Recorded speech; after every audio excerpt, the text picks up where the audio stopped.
20/8/2025 ಬುಧವಾರದಂದು ತಳಕು ಉಪವಿಭಾಗದ ಹಿರೇಹಳ್ಳಿ ಶಾಖಾ ವ್ಯಾಪ್ತಿಯ ಗೌರಸಮುದ್ರ 66/11 ಕೆವಿ ಮತ್ತು ಬಿಜಿಕೆರೆ 66/11 ಕೆವಿ ವಿದ್ಯುತ್ ವಿತರಣಾ ಕೇಂದ್ರಗಳಲ್ಲಿ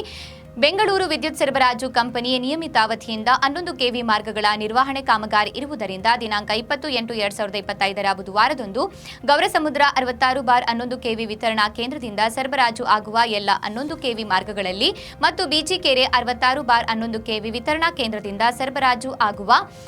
F5 ಮುಷ್ಟಲಗುಮ್ಮಿ F2 ಚೌಳಕೆರೆ F1 Gowrasamudra 11 KV ಮಾರ್ಗಗಳಲ್ಲಿ ದಿನಾಂಕ 20/8/2025 ರಂದು ಬೆಳಗ್ಗೆ 10 ಗಂಟೆಯಿಂದ ಸಂಜೆ 5 ಗಂಟೆವರೆಗೆ ವಿದ್ಯುತ್ ಸರಬರಾಜು ಇರುವುದಿಲ್ಲ ಮತ್ತು ತಳಕು ಉಪವಿಭಾಗ ನಾಯಕನಹಟ್ಟಿ ಶಾಖಾ ವ್ಯಾಪ್ತಿಯ ನಾಯಕನಹಟ್ಟಿ 66/11 ಕೆವಿ ವಿತರಣಾ ಕೇಂದ್ರದಲ್ಲಿ ದಿನಾಂಕ 21/8/2025 ರಂದು ಬೆಂಗಳೂರು ವಿದ್ಯುತ್ ಸರಬರಾಜು ಕಂಪನಿ ವತಿಯಿಂದ 11 ಕೆವಿ ಮಾರ್ಗಗಳ ನಿರ್ವಹಣೆ ಕಾಮಗಾರಿ ಇರುವುದರಿಂದ ನಾಯಕನಹಟ್ಟಿ 66/11 ಕೆವಿ ವಿತರಣಾ ಕೇಂದ್ರದಿಂದ ವಿದ್ಯುತ್ ಸರಬರಾಜು ಆಗುವ ಎಲ್ಲ 11 ಕೆವಿ ಮಾರ್ಗಗಳಲ್ಲಿ ದಿನಾಂಕ 21/8/2025 ರಂದು ಬೆಳಗ್ಗೆ 10 ಗಂಟೆಯಿಂದ 5 ಗಂಟೆವರೆಗೆ ವಿದ್ಯುತ್ ಸರಬರಾಜು ಇರುವುದಿಲ್ಲ. ಆದ್ದರಿಂದ ಗ್ರಾಹಕರು ಸಹಕರಿಸಬೇಕು ಎಂದು ಬೆಸ್ಕಾಂ ಇಲಾಖೆಯ ಅಧಿಕಾರಿ ಮಮತಾ ತಿಳಿಸಿದ್ದಾರೆ.